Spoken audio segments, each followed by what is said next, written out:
let's move on to the religion part of this conversation. Now, the United States Supreme Court has ruled that gay marriage is now legal in all 50 states.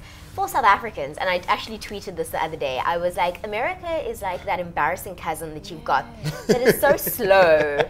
But when they catch up to the rest of us, we're like, yes, you did it. Absolutely. I mean, look, I'm super excited.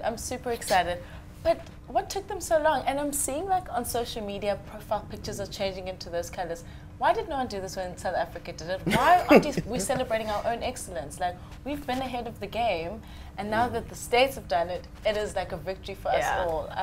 I'm not moved by that, you know. Yeah. I'm glad they came to the party. I mean, the celebrations that we saw online were just extraordinary. And I'm so jealous because a friend of mine literally flew to the States yesterday. Wow, really? Yeah, she's landing in Washington. She's going to be in New York, and jealous. I'm so jealous. It's going to be crazy. Lucy, what's been the reaction in your friendship group to the news? Okay, for me, I'd say I wasn't into. I'd never went through the story. I only read it. I think was it yesterday when I saw it on the news. But for me, it's a good thing. End of the day, everyone deserves to be happy, and whatever that makes you happy, if it doesn't hurt someone else, then why not? Okay, Americans, I was also surprised. Why now? But the fact that they've done it, so well done for them. Yes, well done to them. It took them a while. Exactly. But I think it's so weird, not to be like a pessimist, you know, but I think it just also speaks to a lot of things that they do need to take note of in the States. You know, we do have a lot of, you know, these police brutality things. We need to celebrate this, but also not forget that there's a lot more going on, and maybe this is the first step to a lot of things that need to be shifted in the country, you know. But it's exciting, and I'm just glad that they've decided to do it, and that we also are just so inspired as like people around the decision for them to do it. Absolutely. Yeah. But I think what you're saying is so important, because recently a young man shot a church in Charleston, South Carolina, killed 9 people.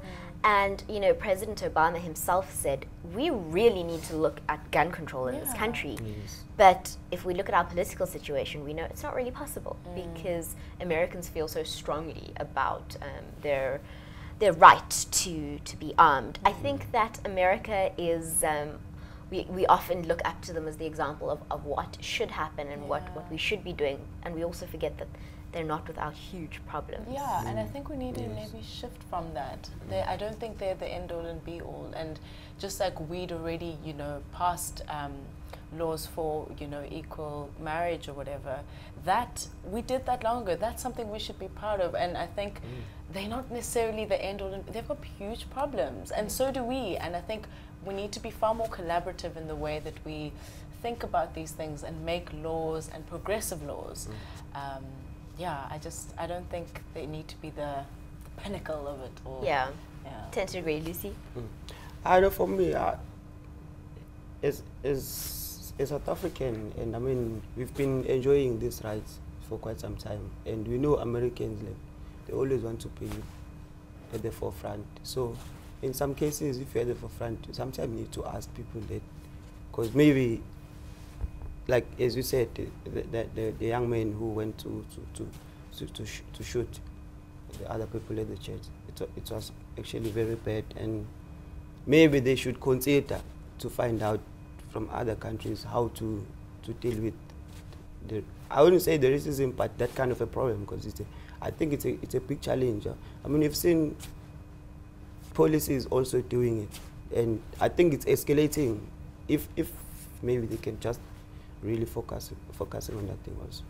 I saw today somebody posted a picture with the pride flag on, and the words "All Lives Matter" was written on it, which is so interesting, because actually when you look at what's happening in the United States at the moment, it's fairly obvious that all lives don't matter. You know, black lives in the United States, for instance, don't matter, some people would argue, and it's really something that needs to be addressed. I think also the justice needs to be brought forward, like in terms of what's going to happen to that young man, and then also what programs is America going to do in terms of trying to solve the challenge. Yeah. It's important probably to note, without comparing them too much, that the man who let off the bombs at the Boston bombing received the death penalty recently. And I think a lot of people have pointed out the discrepancy between a police officer who can shoot a young man or another white man who can shoot a black man in the US and not even go through the criminal procedure process.